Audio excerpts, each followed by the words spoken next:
तलाश सीरीज के manifesto programme के साथ आपकी खिदमत में हाजिर। आज जो मंशूर हम डिस्कस करने जा रहे हैं, ये मंशूर है तहरीक इंसाफ का, जो 2013 में हमारे सामने आया। यह है वादों की वो किताब जो एक सियासी पार्टी अपनी कौम, अपने लोगों से करती है, वादा करती है कि अगर आप हमें इक़्तिदार देंगे तो हम आपकी ज़िंदगियों में ये बेहतरी लेकर आएंगे।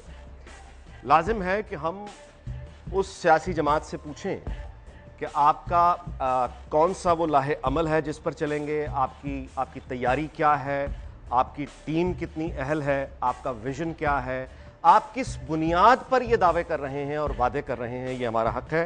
और इन सवालों का जवाब देने के लिए हमारे साथ यहाँ मौजूद हैं। हम वेलकम करते हैं जनाब हमाद अजहर साहब,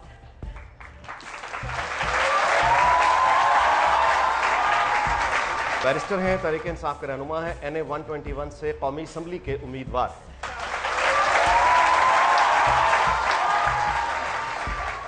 इनके साथ तशरीफ़ फरमा है, हम इनका ख़ास इस्तकबाल भी करते हैं, शुक्रिया भी अदा करते हैं। ये कराची से तशरीफ़ लाए जनाब असद उमर साहब, ये नेशनल कैंपेन मैनेजर।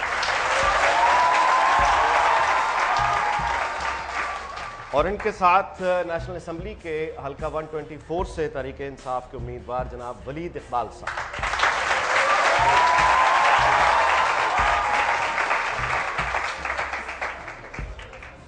गुफ्तगू में कंट्रीब्यूशन के लिए मेरे साथ सवाल करने के लिए तशरीफ़ फरमा है मेरे साथ जनाब डॉक्टर लाल खान साहब।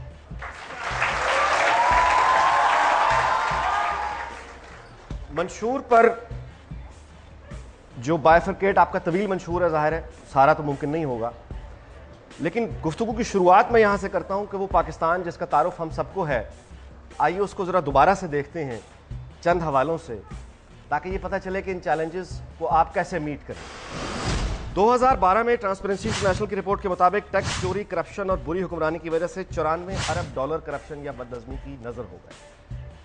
पाकिस्तान के जून 2012 में बैरूनी कर्जे 65.75 बिलियन डॉलर तक पहुंच चुके हैं। पाकिस्तान का कुल अंदरूनी और बैरूनी कर्जा 125.5 बिलियन डॉलर्स का है, जो सालाना 19.7% से बढ़ रहा है। रेलवे, PIA, ओगरा, स्टील मिल, वापडा जैसे इदारे, इनकी कारकर्दगी हम सब जानते हैं। रेलवे का ऑपरेटिंग खसारा 26,252 मिलियन रुपए हो चुका है। PIA का खसारा 136 अरब रुपए तक पहुंच चुका है। यह है पाकिस्तान स्टील मिल का खसारा इस वक्त 82 अरब रुपए से बढ़ चुका है। यह है वो मुख्तसर सी मुआशी तस्वीर, मुख्तसर से चंद इदारों के हवाले के साथ। अब ये बताइए कि ये है चैलेंजेस, हमाद साहब कैसे मीट करेंगे? क्या आप जानते हैं कि पाकिस्तान का शुमार उन मुल्कों में है जहां पे tax to GDP ratio lowest है। इथोपिया जैसे मुल्क का भी टैक्स टू GDP रेशियो हमसे ज़्यादा है। यानी कि बहुत सारा ऐसा वास्ट सा इकॉनमी के, ख़ास तौर पे एग्रीकल्चर में और दूसरी जगहों पे जो इस वक्त टैक्स नहीं दे रहे, उनको टैक्स नेट में लाना और हमारा जो भी 9% 10% के करीब टैक्स टू GDP रेशियो है उसको बढ़ा के 14-15% के करीब लेके जाना, उससे जो रेवेन्यू जनरेट होएगा उसको पंप इन करना इकॉनमी के अंदर। नंबर 1 एनर्जी, लोड शेडिंग अभी हमारे सामने आई। एनर्जी के अंदर जो प्रॉब्लम्स हैं उनको देखें। ये एनर्जी का जो मसला, ये ऐसा मसला नहीं कि पाकिस्तान में हल ना हो सके। अगर इसके ऊपर थोड़ी सी प्लानिंग की जाए, हमारा फ्यूल मिक्स आप देखें, इस वक्त जो इंटरनेशनल एवरेज है जो कोयल से बिजली प्रोड्यूस की जा रही है वो 50% से भी ज़्यादा है। और क्या आप जानते हैं कि पाकिस्तान में उसकी क्या शरह है? 0.1%। अगर हम इम्पोर्टेड कोल पे अपने IPPs को कन्वर्ट कर लें, और इम्पोर्टेड कोल, मैं लोकल कोल की भी बात नहीं कर रहा, जो थर में अवेलेबल है और जो बहुत अच्छा कोल हमारे पास अवेलेबल है, अगर हम इम्पोर्टेड कोल पे भी अपनी बिजली प्रोड्यूस करें और तो हम अरबों रुपया बचा सकते हैं और एक्सेस बिजली प्रोड्यूस कर सकते हैं। लेकिन ये सब कुछ नहीं किया गया, RPPs के चक्कर में पड़ा गया, कमीशन की खातिर, करप्शन की खातिर, जिससे हमारी मईशत को मजीद नुकसान पहुंचा। असद उमर साहब, ये जो कर्जे हैं, यानी अगर आप हुकूमत में आते हैं तो जो आप इनहेरिट करेंगे वो ये करेंगे, ये लायबिलिटीज। अब ये जो अंदरूनी बैरूनी कर्जे 125.5 बिलियन डॉलर, क्या करेंगे इसका? सर, हमने अपनी पॉलिसी के अंदर लिखा है, हमने बिल्कुल 2 टोक अल्फाज के अंदर, taxation regardless of source of income, यानी आपकी आमदनी किसी जराए से भी आती हो, अगर एक शरे से ऊपर है, एक एनुअल इनकम से आपकी ज्यादा इनकम आती है, आपको टैक्स अदा करना पड़ेगा। जो चीजें प्राइवेटाइज करनी चाहिए उनको प्राइवेटाइज भी करेंगे, लेकिन रियासती इदारों को फाल भी बनाना है, इनको बेहतर बनाना है, इधर प्रोफेशनलिज्म लानी है। पाकिस्तान एक तबकाती माशरा है इस मुल्क में, जी सर, और हर मुल्क में इस एक तबकाती समाज में ताकत का सरचश्मा दौलत होती है। जिसके पास दौलत होगी उसके पास ताकत होगी। ताकत के ज़रिए फिर वो मज़ीद दौलत इकट्ठी करता है, उस मज़ीद दौलत से वो मज़ीद ताकत हासिल करता है। मेरा क्वेश्चन ये है कि क्या आप जो मालियाती तफरीक है, जो अमीर और गरीब का फ़र्क है, को आप ख़त्म कर सकेंगे या नहीं करेंगे? जब चंद लोगों के पास इख्तियार है तो वसाइल सारे चंद लोगों के पास जाते हैं। जब आप इख्तियार अवाम के अंदर बांट देते हैं तो वसाइल अवाम के पास जाते हैं। मैं सिर्फ बेहतर एग्जाम्पल, हमारे पास तो हुकूमत है नहीं पावर, तो मैं तो आपको इस वक्त दिखा नहीं सकता। जो भी बात करूंगा मैं इस वक्त वो मेरा दावा ही होगा। जो हमारे इख्तियार में था हमने क्या किया। ताकत जो है वो इमरान खान के हाथ से लेके elected grass root 80,000 member elect किए, 70 लाख मेंबर्स ने इख्तियार उनके हाथ में दे दिया, उन्होंने फैसले किया।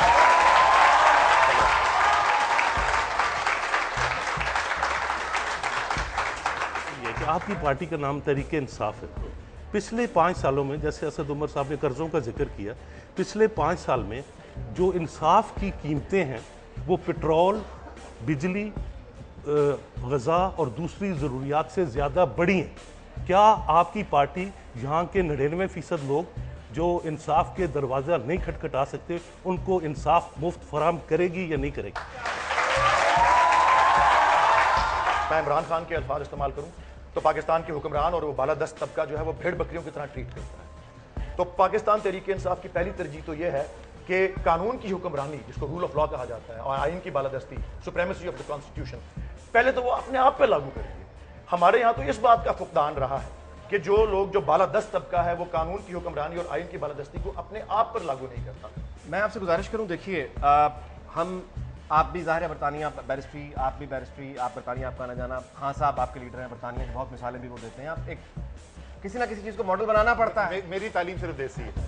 आप जानते हैं कि कुछ तकरीबन 6 करोड़ 40 लाख की आबादी के लिए जो NHS का जो हालात हैं, वहाँ पे 1.7 मिलियन एम्प्लॉयज़ उनके हैं, 39,780 GPs हैं, 3,70,327 नर्सेज हैं, 18,687 एम्बुलेंस स्टाफ है, 1,05,711 hospitals and community health service और डेंटल स्टाफ है।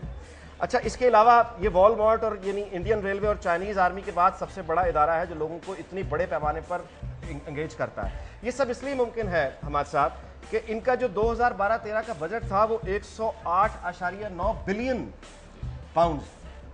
अब ये बताइए कि ये 108 बिलियन पाउंड जो एक साल में वो सिर्फ हेल्थ पे खर्च कर रहे हैं, उसके बाद ये रिजल्ट है। और ये जो सारे फिगर्स हैं ये कुछ 6 करोड़ 40 लाख की आबादी के लिए हैं। आप अगर ये अचीव करना चाहते हैं तो इससे 3 गुना ज्यादा पैसा आपको लाना पड़ेगा, 300 अरब पाउंड आपको इन्वेस्ट करने पड़ेंगे। वो पैसा कहां से लाएंगे? ये भी मैं गलतफहमी दूर कर दूं। देखिए, पहली बात तो ये है कि जो वेस्टर्न जो सिस्टम है ना, हेल्थ सिस्टम, ये बहुत महंगा सिस्टम है। क्यूबा तकरीबन वही हेल्थ इंडिकेटर अचीव करता है जो वेस्टर्न डेमोक्रेसीज के अंदर अचीव होते हैं, और एक फ्रैक्शन ऑफ अ कॉस्ट के ऊपर करता है। दूसरी जाहिर है वहां पे तनख्वाहें हमारा बहुत ज्यादा है तो महंगा पड़ता है। जो सबसे बड़ा पाकिस्तान में बीमारी का जुज है वो पता है आपको क्या है? वो प्रिवेंशन पे हम काम नहीं करते। साफ पीने का पानी ना होना सबसे बड़ी बीमारी की वजह है। ये कोई बहुत बड़ा पैसा नहीं है, हम अफोर्ड कर सकते हैं ये पैसा। आपको वो सिस्टम चाहिए, क्यों नहीं हो रहा? एक, तरजीहात गलत हैं, आप पैसा नहीं उसके अंदर डाले। दूसरी, वही गवर्नेंस की बात आ जाती है, प्रोविंस से कंट्रोल हो रहा है। जिस दिन गांव के अंदर आपके पास इख्तियार होगा कि आपने अपने गांव में पैसा कहां खर्च करना है, आप यकीन मानिए कि वो इंटरकॉन्टिनेंटल बैलिस्टिक मिसाइल के ऊपर पैसा लगाने से पहले अपने क्लिनिक के ऊपर, अपने स्कूल के ऊपर करेंगे। और फिर क्योंकि उनका इख्तियार होगा, टीचर उनको अकाउंटेबल होगा, डिस्पेंसरी वाला उनको अकाउंटेबल होगा, तो वो काम भी करके दिखाएगा। जी, इससे आपके पास सारे फिगर्स हैं, आई रेड योर मैनिफेस्टो, कि 60% स्टंटेड ग्रोथ है यहाँ के बच्चों की, तकरीबन 60% स्कूल नहीं जा सकते। लेकिन आप क्या तालीम की तबकाती तफरीक ख़त्म करेंगे?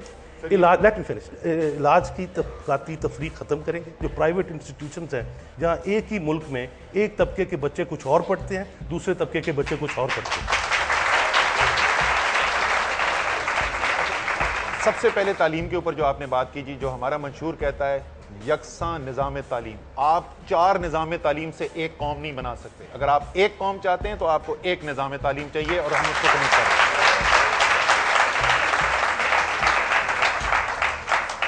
दूसरा जो वही हम पहले बात कर रहे थे, आपने एजुकेशन सिस्टम को अपने बिल्कुल छोड़ दिया है, क्योंकि ना आपके बच्चे वहां पे पढ़े, मैं पढ़ा था गवर्नमेंट, तो 1 रुपए महीने के स्कूल में पढ़ा हूं, लेकिन मेरा बच्चा नहीं पढ़ता वहां पे, क्योंकि हमने तबकाती निजाम क्रिएट कर दिया।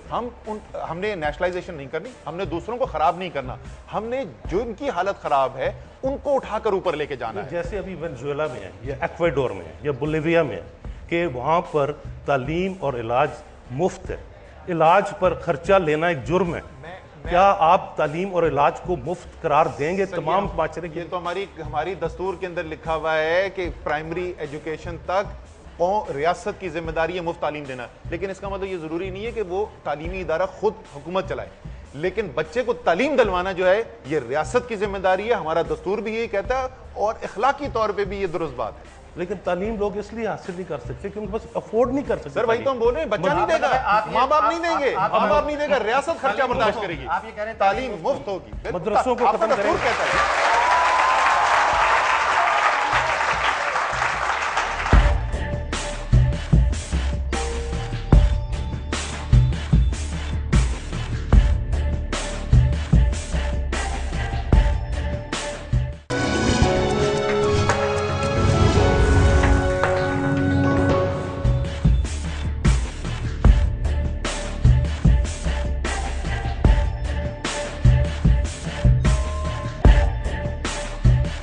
अच्छा, अब आपने यहाँ पे लिखा है अपने दिफाई अखराजात के हवाले से, दिफाई अखराजात को मतवाजन बनाया जाएगा और इन पर पार्लियामेंट में बहस की जाएगी। अच्छा, अब आपका जो ड्रोन हमले पे, यानी आप डिफेंस की बात कर रहे हैं, ड्रोन जो अटैक्स होते हैं, आप भी हिमायत आइए, ड्रोन जो अटैक्स होते हैं, आपकी पॉलिसी ज़ाहिर है ये है कि ड्रोन अटैक्स जो हैं अगर वो होंगे आप मना करेंगे, वरना आप उसे गिरा देंगे। अगर आप उसे गिराते हैं तो हमारा जो दिफाई बजट है वो 545 अरब रुपए का है, अमेरिका का को 7000 अरब रुपए है, $700 बिलियन प्लस। आपने शूट डाउन कर दिया ड्रोन, व्हाट्स नेक्स्ट? सर ये जो है ना मफरूजे और ये सारा मंशूरी मफरूजे पे हम बात कर रहे हैं। नहीं, ये जो मफरूजे ये आपकी जितनी गुफ्तगू है ये मफरूजे ही हैं। अरे सुन तो लेना यार, हम मफरूजों पर ही बात कर रहे आप हैं। पूरी मेरे जुमला तो मुकम्मल होने दें यार। ये जो मफरूजे हैं ना, जिनसे खौफ की बुनियाद के ऊपर पॉलिसियां बनाई जाती हैं, ये इनको हमें जरा दोबारा सोचना पड़ेगा। तो दोबारा सोच रहे हैं हम, सिर्फ आपसे लड़ाई झगड़ा नहीं कर रहे, सिर्फ सोच रहे हैं। देखें, ये कहने में कि हमने अमेरिका को कहा कि आप ड्रोन्स ना गिराएं, पहली बात तो ये पहला स्टेप होगा। आपको पता है अब तो विकीलीज के अंदर सब आ गया, हम तो उनको बोल रहे हैं कि गिराओ, सिर्फ हम आवाम के सामने जाके झूठ बोलेंगे, हमें आवाम के सामने नहीं बोला, वैसे हम बोल रहे हैं तो हमें गिराओ। पहले तो यही चेंज है कि आप जिस दिन खड़े होकर कहेंगे कि आप ये इलीगल ऑपरेशन जो इंटरनेशनल लॉ के लिहाज से इलीगल है, आपको पता है इंटरनेशनल कोर्ट ऑफ जस्टिस में हो गया। इंटरनेशनल लॉ की जितनी रिस्पेक्ट है पूरी दुनिया में, इंटरनेशनल यूएन को जितना रिस्पेक्ट किया जाता है, इंटरनेशनल कोर्ट ऑफ जस्टिस को इतना रिस्पेक्ट किया जाता है, वो हमने इराक के सेकंड अटैक में देख लिया। अच्छा नाजी साहब, मैं इसमें एट ए ब्रॉडर लेवल जरा इसको लेके जाता हूँ। हमने पहले पाकिस्तान के मुफाद को देखना है और दोस्ती सबसे रखनी है हमने, लेकिन पाकिस्तान का मुफाद सबसे पहले। मेरा जलील आपसे ये है, इंटरनेशनल लॉ और नो इंटरनेशनल लॉ पाकिस्तान की सरहदें हैं, पाकिस्तान के बॉर्डर्स हैं, और अगर पाकिस्तान की बागडोर संभालने की जिम्मेदारी हमारे पास है तो हम पे वाजिब होगा कि पाकिस्तान के बॉर्डर्स का सब एहतराम करें, और जो हमारे बॉर्डर्स का एहतराम नहीं करेगा हम उसे दिखाएंगे कि हमारे बॉर्डर्स क्या है।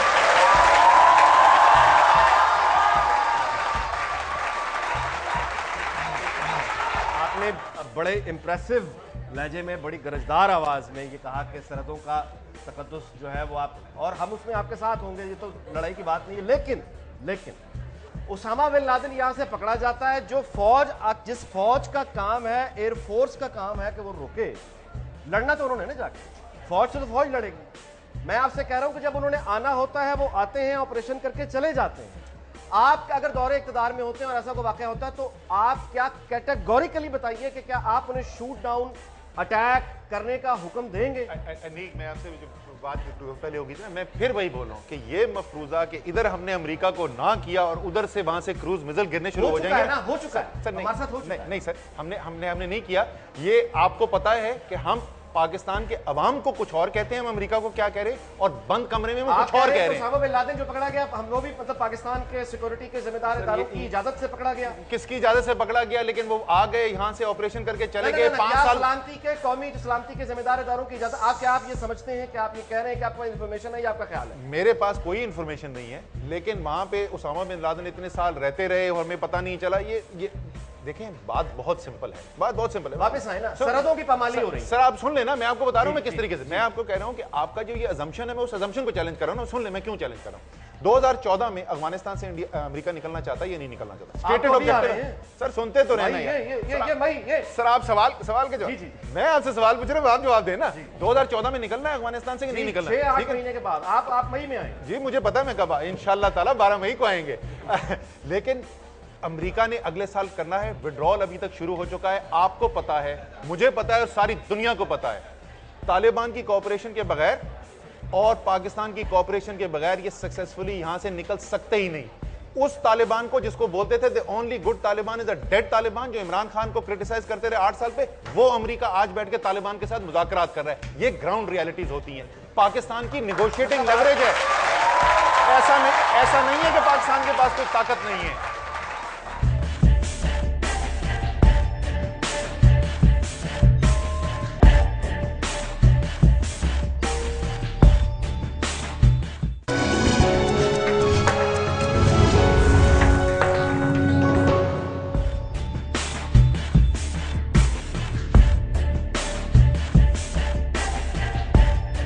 लेट्स मूव फॉरवर्ड की टेररिज्म पे आते हैं। इस वक्त जो चैलेंज आपके सामने है, मैं आपके सामने फिगर्स रख देता हूं। पाकिस्तान में तकरीबन 4,25,000 की पुलिस फोर्स है। सूबा बलूचिस्तान की पुलिस में 40,000 लोग हैं। पंजाब में 1,80,000 है, ये 10 करोड़ की आबादी के लिए।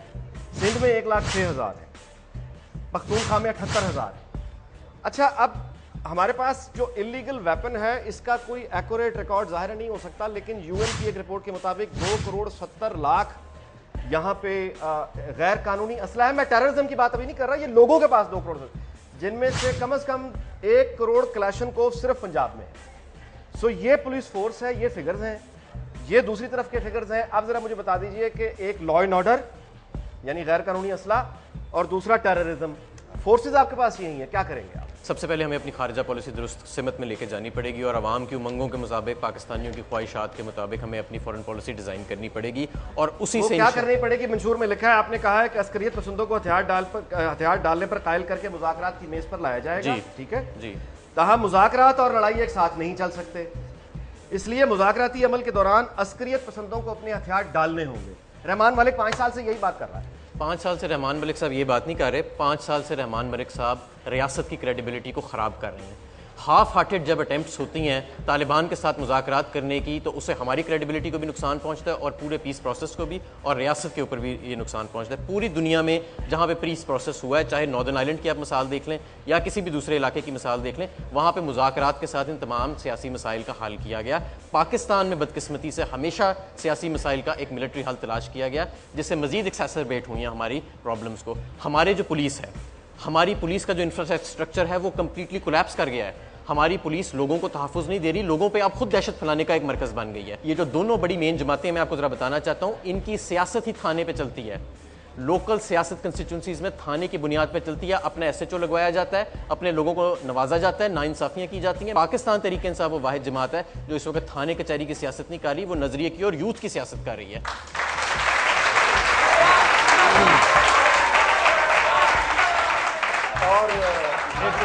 तो ग्रोथ के लिए आपके पास जो रेसिपी है वो डायरेक्ट फॉरेन इन्वेस्टमेंट है। Direct foreign investment, DFI, direct foreign investment. Imran Khan ने कहा बारिश होगी डॉलर्स की, वो तो प्रॉफिट के लिए आएंगी। उस प्रॉफिटेबिलिटी के लिए आपको IMF की रेसिपीज पे चलना पड़ेगा। अब जितनी डायरेक्ट फॉरेन इन्वेस्टमेंट हो रही है 2004 के बाद, वो लेबर इंटेंसिव नहीं है, वो कैपिटल इंटेंसिव है। और अगर कैपिटल इंटेंसिव फॉरेन इन्वेस्टमेंट होती है तो उसमें तो कोई एम्प्लॉयमेंट जनरेशन नहीं होगी और बेरोजगारी बढ़ेगी। तो बाहर से इन्वेस्टमेंट की बात करें, हम खास तौर पे टारगेट कर रहे हैं पाकिस्तानियों को, बैरून मुल्क पाकिस्तानी जो है। चीन ने जब 1990s के अंदर तरक्की करनी शुरू की, नहीं जब बाहर से इन्वेस्टमेंट आनी शुरू की, तो 90% इन्वेस्टमेंट जो चीन के अंदर आती थी वो एक्सपर्ट चाइनीज के पास से आती थी। इंडिया के अंदर एक बहुत बड़ी जो इन्वेस्टमेंट इस वक्त आ रही है बाहर से, वो बैरून मुल्क हिंदुस्तानियों की आ रही है। इसी तरीके से बाहर पाकिस्तानी गए हैं, उनके पास पैसा भी है, सक्सेसफुल भी हुए हैं, वो मुल्क में इन्वेस्ट करना चाहते हैं। जब आप अच्छे हालात क्रिएट करेंगे जहां पे बिजली का बुरान नहीं होगा, यहां पे उनको करप्शन को फेस नहीं करना पड़ेगा, इंशाअल्लाह ताला बहुत बड़ी तादाद में बाहर से गैर मुल्की पाकिस्तानी यहां पे इन्वेस्ट करेंगे। अब मुझे ये बताएं कि जो ब्लैक इकोनॉमी यहाँ पर 74% एम्प्लॉयमेंट जनरेट कर रही है, अब आप जब करप्शन खत्म कर देंगे, ब्लैक इकोनॉमी जिसने पाकिस्तान को बचाया हुआ है, सहारा दिया हुआ है, वो तो पाकिस्तान खत्म हो जाएगा। अब करप्शन खत्म करेंगे, पाकिस्तान खत्म कर देंगे। इतनी खूबसूरत आर्ग्यूमेंट है भाई, हाँ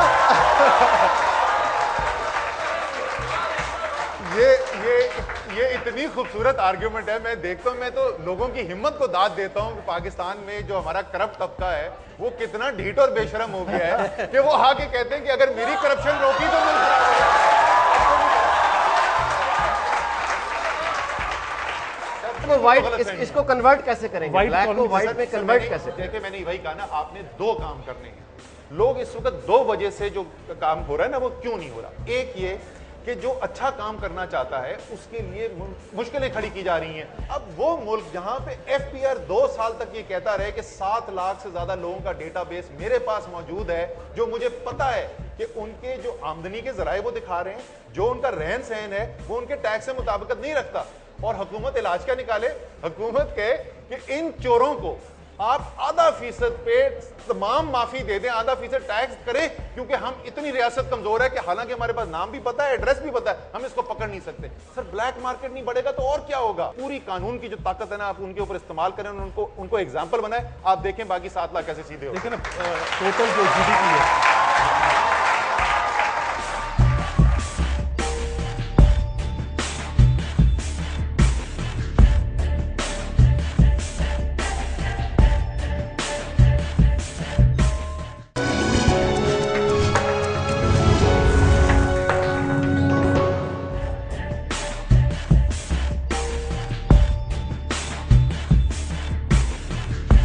आपने कहा अखराजात में हंगामी हालत जो आप करेंगे, गवर्नर हाउसेस बंद, ऐवान वज़ीर आज़म की शान शौकत बंद वगैरह, जो GORs हैं इनके बारे में क्या करेंगे आप? इनको भी गरीबों के लिए खोलेंगे? तब्दीली तो फिर यही है ना जी। देखें जो यानी ये जो 16-16 10-10 कनाल के, क्यों ये सरकारी अफसर किसी 10 कनाल के घर में रहता है किसी भी शहर की प्राइम लोकेशन पर? देखिए बिल्कुल आप सही कह रहे हैं, आपकी जो पूरा निज़ाम है उसके अंदर तब्दीली लाने की जरूरत है। वो सिर्फ वो तो सबसे बड़े बड़े जो उनकी पहले निशानदी की जाती है, मतलब ये इसमें ऊपर शामिल से शुरू होगी और नीचे तक ये इसमें शामिल है। चलें, ख्वातीन के खिलाफ ड्रैकोनियन लॉज थे, हदूद ऑर्डिनेंस थे, दूसरे जो हैं उनको कोई democratic so called democratic government खत्म नहीं कर सकी। आप क्या उन ज़ियाउल हक के इस्लामी कवानीन को ख़त्म करेंगे जो औरतों पर जबर का बायस है? लेजिस्लेटिव निज़ाम जो पाकिस्तान का है उसके जिन जिन हिस्सों को रिफॉर्म की ज़रूरत है, देखिए हमारा आइन इस बात को वज़ा करता है कि कोई कानून जो है वो इस्लाम और सुन्नत से मुतसादिम नहीं हो सकता। उस दायरे के अंदर रहते रहते जिन जिन कवानीन को इस्लाह की ज़रूरत है हम उसकी पॉलिटिकल विल भी रखते हैं और कैपेसिटी भी रखते हैं और इंशाल्लाह करेंगे। मेरा सवाल असद उमर से ये है कि नज़र आ रहा है कि मखलूत हुकूमत डेवलप होगी, अच्छा तो उसमें ये किस तरह की अपोजिशन बनेंगे, किस तरह की हुकूमत बनाएंगे? क्या ये नून लीग की तरह की हुकूमत चलाएंगे कि ये अपना एग्जिस्टेंस बनवाएंगे वहाँ पे? जी जनाब। पीपल्स पार्टी तो खत्म हो चुकी है बिल्कुल। तो ये इलेक्शन जो है तरीके इंसाफ और PMLN का इलेक्शन होने वाला है, या तो आप उस हुकूमत का हिस्सा बनेंगे जो आपके नजरिए के ऊपर पूरी उतरती हो, वरना ऑपोजिशन में बैठे और अपने नजरिए की बात करते रहे, अवाम की बात करते रहे। जरूरी थोड़ी है मिनिस्ट्रियों में बैठना। मतलब ये कि आप कैटेगोरिकली ये कह रहे हैं कि आप कोलिशन में जा सकते हैं? हमने पहले भी जा कहा, सकते हैं। हम जा सकते हैं कि कोलिशन के अंदर दो जो बड़ी पार्टियां उनके साथ नहीं है, पर छोटी पार्टी। नेक्स्ट क्वेश्चन जी। अच्छा, मेरा सवाल आप लोगों से ये है कि इमरान खान साहब बात करते हैं कि चीफ मिनिस्टर हाउस को यूनिवर्सिटी बना देंगे और एजुकेशन इंस्टीट्यूट बना देंगे। उनका इस्लामाबाद में बनी गला में 300 किनाल का घर है, उसको क्यों नहीं बना देते?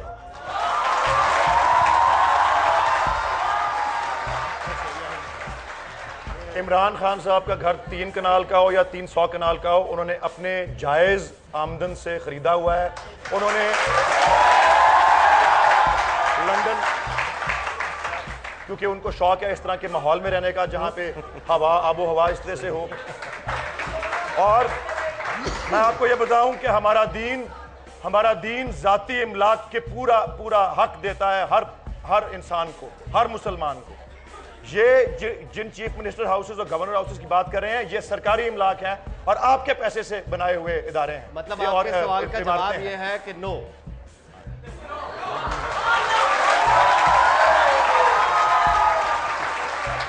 आपको मैं एक और बात कहूं कि अभी इन्होंने कहा कि इस्लाम की बात की, आप सल्लल्लाहु अलैहि वसल्लम उसका जिक्र जाहिर है कि खान साहब भी करते हैं और हमारे सामने उससे रोशन मिसाल को है नहीं।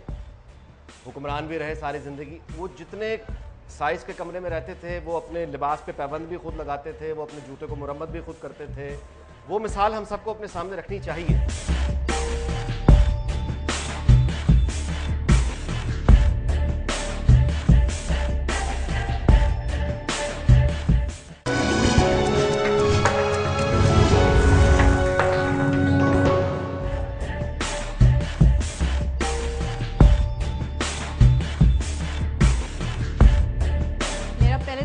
बात का मैं जवाब देना चाहूंगी सर, अगर उनका इस्लामाबाद में घर है तो वो उन्होंने अपने मेरा पैसे सवाल नहीं है, उनका है और ये जवाब हो चुका है। नो सर, करने सर उनकी इकॉनमी तो खवातीन असल में इमरान खान के सबसे बड़े डिफेंडर तो ये होते हैं। मैं सच बता रही हूं, यहाँ तो उनकी इकॉनमी पहले से यहाँ तो कम दोनों हो रही चीजें आ है। गई ना, खवातीन भी और यूथ भी, तो बिल्कुल ही सर असद उमर से सवाल है कि आपने इंसाफ की बात की कि इंसाफ निचले तबके पे भी जाएगा, लेकिन हम लोग जहाँ पे देखते हैं कि पॉलिटिकल इंटरफेरेंस होती है इंसाफ में, दूसरी तरफ जब आर्मी की इंटरफेरेंस हो जाती है फिर तो कभी हो ही नहीं सकता कि इंसाफ किसी को मिल सके। तो क्या आप जब आएंगे तो तब भी आर्मी की इंटरफेरेंस उतनी होगी जितनी अब है? जो उस कानून का जो सोर्स है हमारी दुनियावी कानून का, जो दस्तूर की डॉक्यूमेंट है, उसको तोड़ के अगर कोई पावर में आएगा तो वो कैसे मुल्क के अंदर इंसाफ ला सकता है? मैं बिल्कुल एग्री करता हूँ। मिस्टर असद ने कहा कि हम यकसा निज़ाम तालीम लाएंगे लेकिन हम प्राइवेट को नहीं छेड़ेंगे। आपको लगता है कि आप not in 1 year, in your 4 years आप गवर्नमेंट स्टूडेंट्स को उतना बूस्टअप और उनके स्कूल कॉलेजेस को उतना अच्छा बना देंगे जितना प्राइवेट है, या just near to them? And I want a practical answer. इसमें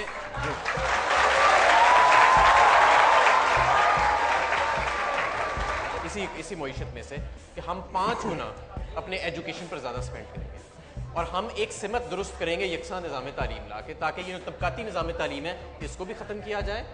मेरा क्वेश्चन ये है कि जैसे हर गवर्नमेंट जब अपना 5 ईयर कंप्लीट करती है अपना पीरियड, उसके बाद कोई ना कोई क्लेम ज़रूर करती है, और हम गवर्नमेंट बनाने से पहले ये होती है कि इनको क्लेम क्या होगा। जैसे कि अब आपने 5 साल पूरे करने के बाद कहीं ये तो नहीं कहेंगे फर्स्ट ऑफ ऑल तो मुल्क के हालात बहुत ख़राब थे, सेकेंडली हमें अपना एक्सपीरियंस नहीं था। आपका क्लेम क्या होगा आफ्टर 5 ईयर?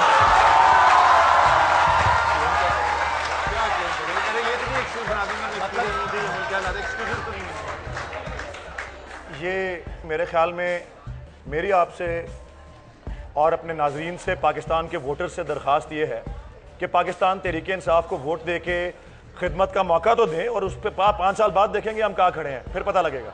मैं देख रहा हूँ, मैं अक्सर प्रोग्राम्स पे जाता हूँ टेलीविज़न के, और नज़र ये आता है कि सारे पाकिस्तान के मसाइल दूसरी पार्टियों के दहलीज पे तो हैं, लेकिन लोग और नाजरीन जो है कोशिश करते हैं कि उनको तहरीक इंसाफ की दहलीज पे रखा जाए, हालांकि हमने तो कभी मौका ही नहीं मिला। देखिए मेरी बात सुने, मामला ये है कि यहाँ दिल दुखे हुए हैं, यहाँ लोग बहुत धोखा खाए हुए हैं, यहाँ लोगों से बड़े बड़े वादे करके मुकरे में हैं, यहाँ यूनिफॉर्म में लोगों ने झूठ बोला, यहाँ वोट लेकर लोगों ने झूठ बोला। सही है। तो उनके दुख को समझें, बिल्कुल सही। जी हम आपको समझें, जी हम आपके दुख को समझते हैं। जी नहीं, मजाक नहीं उड़ा रहे, हम आपके दुख को समझते हैं, और मैं एक बार फिर समझते भी हैं। और मैं आपको बताता हूँ, होल्ड ऑन, इमरान खान साहब ने जिस महकमे, जिस मामले के अंदर भी अपनी क़यादत हासिल की है, उन्होंने पाकिस्तान को और अपने अमाल को उसके नतीजे में सुरखरू हुए हैं और पाकिस्तान को सुरखरू किया है, और उनके कारवान को अगर पाकिस्तान की खिदमत का एजाज़ हासिल होता है तो इंशाल्लाह वो अपने आप को, अपनी टीम को और पाकिस्तान को सुरखरू करेंगे।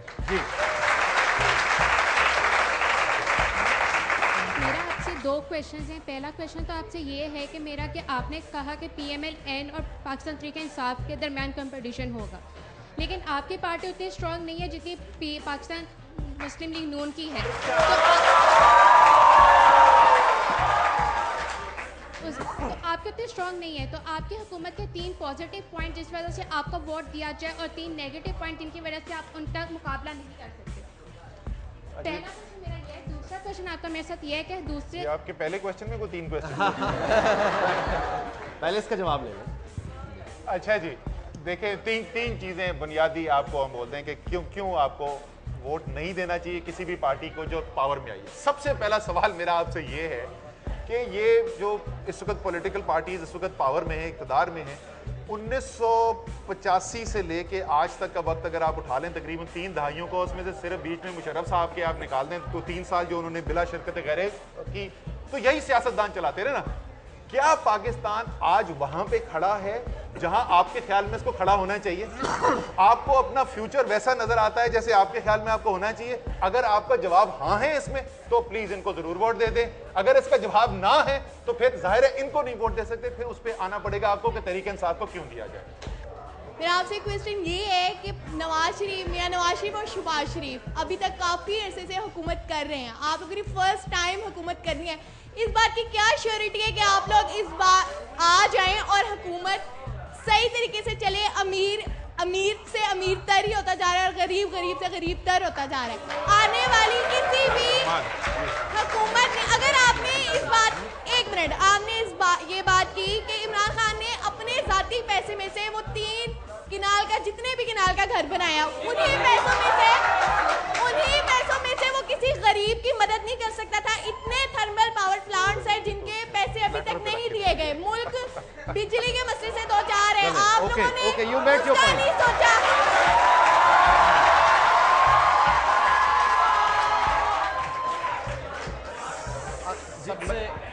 अगर सबब उनकी मुझे सबब करने की इजाजत दीजिए। किसी तरह की गुफ्तगू मेरा ख्याल है वो ये है कि इमरान खान अपने, शायद उनका ये है कि ज़ाती सरमाया या ज़ाती घर, अपना ज़ाती पैसा भी लगा के मिसाल कायम करें, शायद ये कहने का मतलब है। जी, इमरान खान ने उस वक्त अपना आराम छोड़ के, अपना सुकून छोड़ के, अपना सब कुछ छोड़ के शौकत खानम के लिए पैसे इकट्ठे किए और दुनिया का सबसे बड़ा फ्री कैंसर अस्पताल बनाया जो पूरे पाकिस्तान में आज मिसाल है। दूसरा इक़्तिदार में आए बगैर नमल यूनिवर्सिटी बनाई, इक़्तिदार में आए बगैर अब दोबारा शौकत खानम अस्पताल की मुख्तलिफ शाखें बनाई जा रही हैं। हमारे दोनों हुक्मरान जो है, अगर ये अपने घर को छोड़ दें, आप अगर अपनी ज़ाती प्रोटोकॉल पर जो इनका खर्चा आता है सालाना का, उतने में ही इमरान खान एक और शौकत खानम अस्पताल बनाने का कायल है। आप प्रोटोकॉल नहीं लेंगे? हम प्रोटोकॉल नहीं लेंगे। Time to vote. अब मैं आपको उसका प्रोसीजर बता देता हूँ। आपने अपने अपने मोबाइल फ़ोन से आपने SMS करना है 3031 पे, DP लिखकर, अगर आप जिनके ख्याल में इन्होंने परफॉर्म ठीक किया, आप इनसे मुत्तफिक हैं, तो फिर आप यस ज़ाहिर SMS करेंगे। A stands for yes and D stands for no. SMS करना है आपने 3031 पे।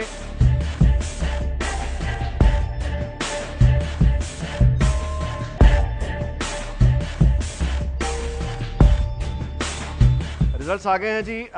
अच्छी खबर आपको पहले दे दूं? अगर तो अच्छी ही है तो दे दो। 52% यस, 48% नो।